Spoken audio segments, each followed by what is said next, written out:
Hi,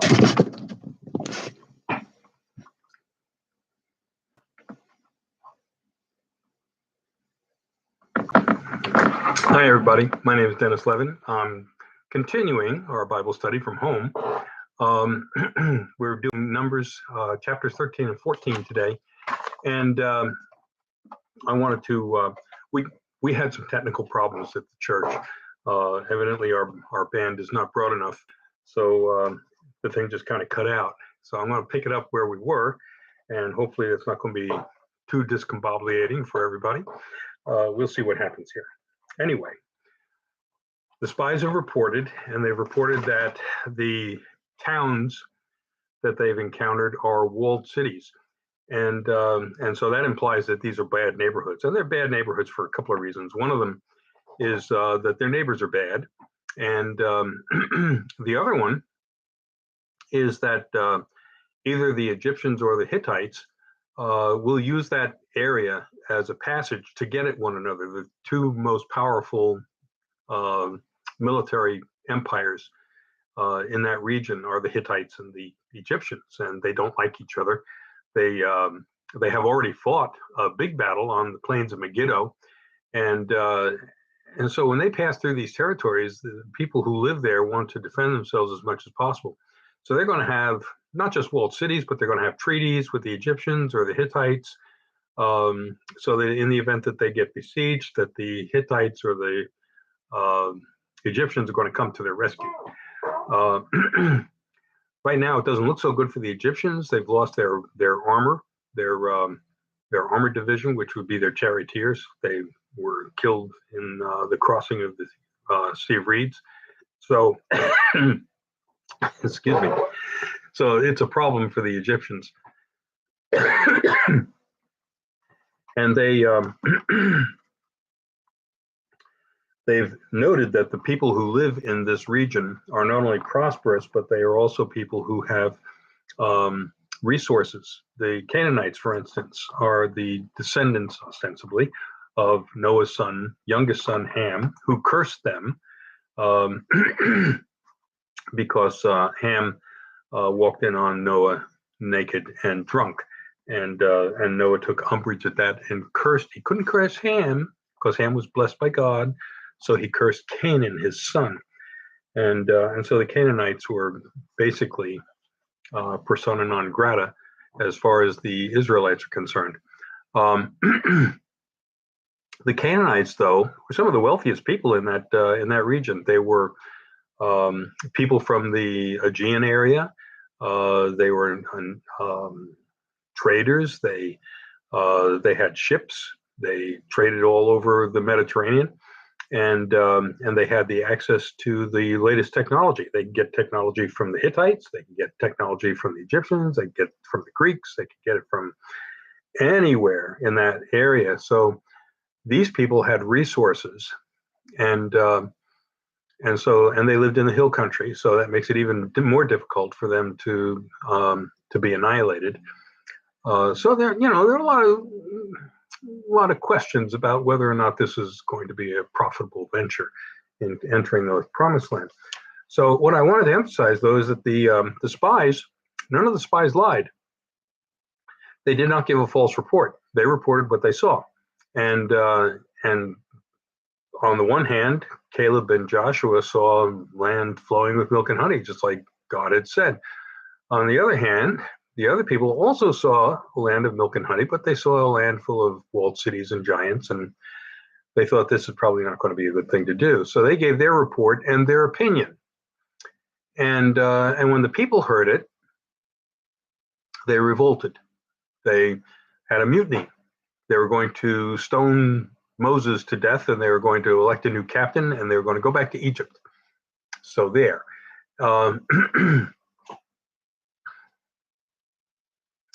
Well, I have kind of a background in this, as an intelligence officer, and I can tell you that I really don't like the way this thing goes. That doesn't mean that I don't think the people should have invaded. Should not. I don't think the people should have stopped their invasion. I think that it was handled very badly. once these people rebel against Moses, God steps in to the picture, and he's really angry with the people. And he says, after I've shown you all these signs and wonders and everything, you're still going to tell me that we can't go into the promised land? And so he basically curses them. He's going to kill them all right now, and he's going to turn the whole thing over to Moses, and he's going to make a great nation out of Moses. And Moses comes to their defense and says, look, you call yourself a God of long suffering and patient and slow to anger and abounding in steadfast love. And you've shown that time and time again. You've killed people because they didn't like you. What would happen if the Egyptians found out that you killed all these people in the wilderness and didn't let them get into the promised land? The Egyptians could say to their allies, see, they weren't so formidable after all, and you had nothing to fear from them, and you have nothing to fear from their God. So it doesn't speak well of you if you kill your people and then don't get into the promised land. So perfectly reasonable attitude on Moses' part, and God acquiesces and said, okay, I'm not going to kill them right away. What I'm going to do is I'm going to kill them in the wilderness. This whole generation, everybody who is in the 600,000 census above the age of 20, they're going to die in the wilderness. They're not going to be able to go into the promised land. And except for Caleb and Joshua, they can go into the promised land, but the others, no. They said, and as for your kids who you thought were going to be plunder, they're going to be the ones who actually invade the promised land. So that was how God set it up. And when the people heard this, they were dismayed. They knew they were out of favor with God. And so they decided that they were going to try an invasion themselves. And they tried it and it failed because God wasn't with them in it. So what happens instead? Not only is this generation going to die, but all of the spies that gave a negative review of what they saw are killed by a plague, just outright killed by a plague. Done. All right. Do we see any parallels to this in history? Unfortunately, yes. General Montgomery did not like the report of his intelligence officers, and they told him prior to the battle of Arnhem that there was a German armored division lurking about in Arnhem, and it wouldn't be wise to drop paratroopers on a German armored division. Montgomery had a plan, and he wanted to go forward with the plan. So he dismissed his intelligence officers, and basically he reassigned them so that their report and squashed their reports, so that his airborne operation could go forward in World War II. And it was a disaster. You just don't drop an airborne division on top of a armored division, especially an SS armored division. That probably was not wise. There are other examples. General MacArthur in Korea did not like the intelligence he was getting that the Chinese were massing on the North Korean border. And after taking virtually all of North Korea, he persisted in moving his troops north and provoking the Chinese, and the Chinese invaded North Korea, and then we ended up with a huge stalemate for years. A lot of casualties as a result of that because we were unprepared for the Chinese invasion, basically because MacArthur just wouldn't allow any contrary intelligence. And more recently, we've seen this happen. The intelligence community warned the president, our current president, about the situation in Afghanistan, and that we should not pull our troops out before we get out all of the people who helped us and American citizens. And the president chose to ignore that intelligence, and we ended up with the debacle of the Afghanistan withdrawal, which we are still paying for today. So if you are in charge, if you're the commander,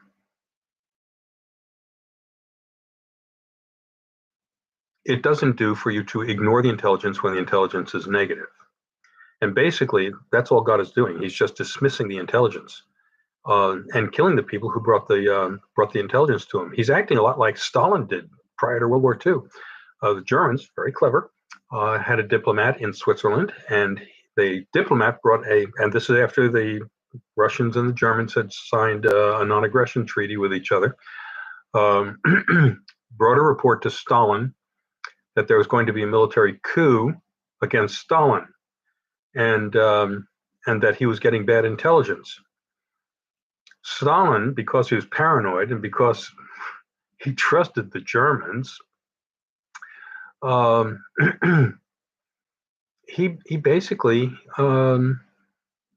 killed all of his foreign service officers, and then he killed virtually all of his senior officers in the Russian military, down to the level of lieutenant colonel, and just kind of he put them in camps or executed them outright, leaving the Russian army really with inexperienced leadership at very best.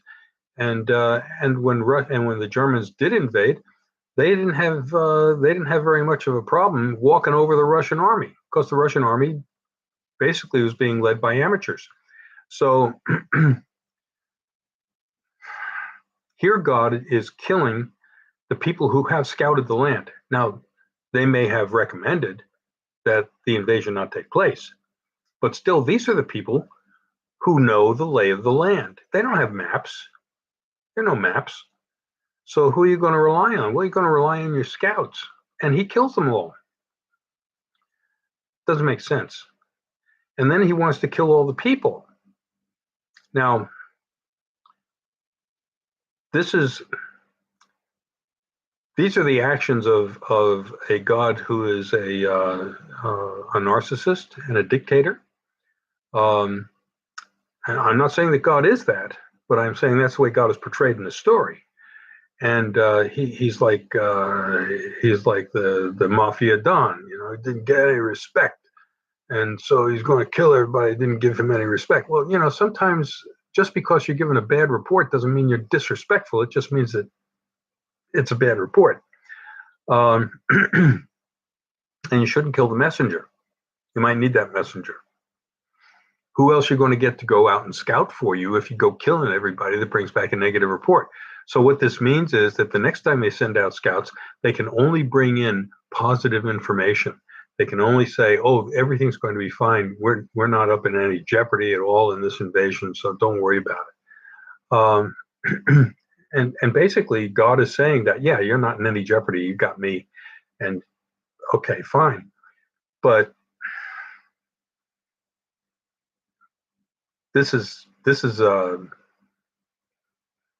not the way you do military business. If you get a negative report and there's a morale issue in your army, you do something spectacular to show that the people really can trust you on this invasion. So you might send out, a platoon into enemy territory, and they take on a division of Canaanites and wipe them out. Well, obviously, a platoon can't do that. So God had to be doing that. And that's something that would bolster their confidence and remind them that they're following a very powerful God. The other thing that's going on here is, these people have been knocking around in the wilderness for a couple of years, and the word's gotten out. People go through that area all the time. That's a great trading route right along the Red Sea. And and the word gets out what happened to the Egyptian army. And the word gets out about the waters parting to let these people through. And the word gets out that this is a God who really works. This is a God who's effective. And you're talking to a bunch of people who are pagans, who are praying to idols that are hard of hearing. And these guys, little things happen. One guy says to another, I gave him 2 sheep and a goat, and nothing happened. I didn't get what I wanted from the God. And you'd think for 2 sheep and a goat, I could have gotten something, But this God shows up. Doesn't show up in some edifice. This God shows up with a cloud during the day and fire at night, I mean, there's a presence there, and they have the Ark of the Covenant. So these guys, they can bring it. They can bring it, and God is tried to tell them before, I'm going to terrorize everybody before you ever get there. So their morale is going to be shot when you show up, and it doesn't matter how many soldiers they have, their morale is shot. They're going to run away as soon as they see you. They're going to know that I'm on your side, and they haven't got a chance. So they're going to run away, and they're going to be defenseless. So that's what God is trying to tell them, but God isn't showing them. Up until now, He's already shown them about the Egyptian army. He can wipe out an army, especially a highly technical army, well armed. Okay, but it's been a couple of years. He could show them that again. I don't know. I don't know why he doesn't. And he kills the spies. And that's, bad business to do that. You don't get good spies after something like that. You just don't. So anyway, that's what's taking place. And so now at the end of chapter 14, you're going to find that the people are going to be knocking around in the wilderness for 40 years. Now understand, Old Testament numbers, okay? God says, I sent the spies in for 40 days. So you're going to be wandering around for 40 years. But 40 just means a time of trial. That's all it means, is a time of trial. It doesn't mean it's an actual 40 years. It means that it's the time it took to kill off a generation. Might have been 10, might have been 20. I don't know. But 40 is just the number that's going to be used in the Old Testament because they're using numerology instead of numbers. But the people are kicking around, and their next generation is coming up. And you look at it this way, if these kids are 18 years old and they're going to be walking around for 40 years, they're going to be 58 years old. They're not even going to be eligible to serve in the military at that rate. Okay. So saying that this next generation is going to do it, he's got to wipe out that other generation, in short order, for the people who are under 20 to be able to be functionally military. So just a few inconsistencies in the story, but it made great Sunday school material, but this is a God, and some of the people in the class were looking at it and saying, this isn't the God of grace and salvation that we teach in Sunday school. This isn't the God of love and forbearance, and he's petulant, and you got to really watch yourself around this God, because if you raise the slightest question at all, then you could end up dead.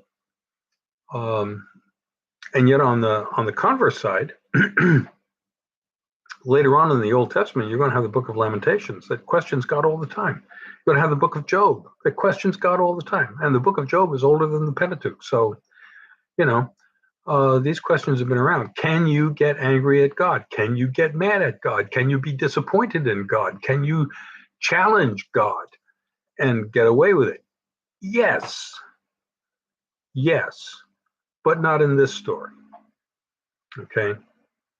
In this story, if you have the slightest doubt about the God who's leading you out of Egypt and through the wilderness and into the land of Canaan, if you have the slightest doubt, then you're just not going to arrive in Canaan, because that's the end of you. You're dead. I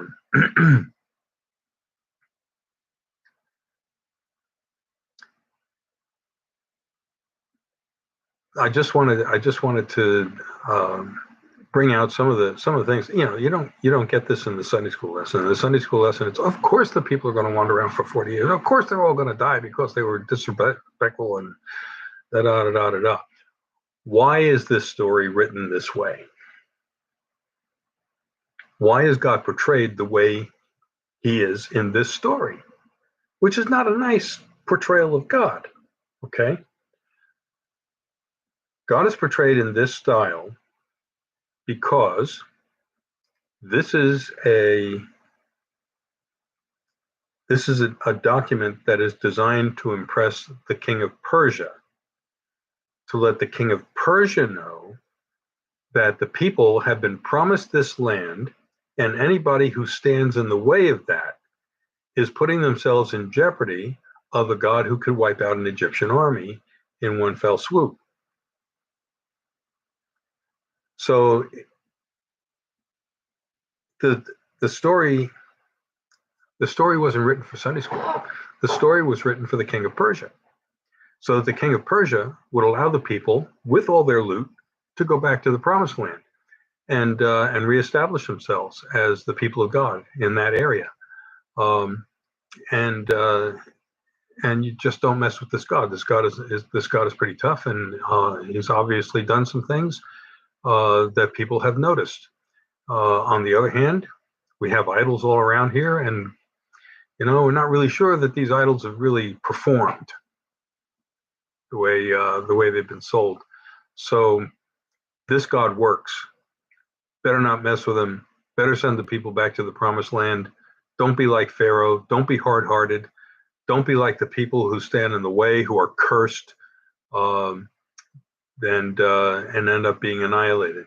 Don't be that person, king of Persia. And I know we don't look like much, and we just look like people who were taken over by the Babylonians, and you took over the Babylonians with ease, and we couldn't do it. But that doesn't mean that this is still not our God. Okay, this God can whack you, and you better watch out. You better let us get back to the promised land. And that's not a threat from us. Threat from God. Okay. So anyway, thanks for being a part of the study today. I'm sorry about the delay in the broadcast. It's just a technical thing, and we'll see if we can get it sorted by next week. But thanks for being with us, and God bless you all.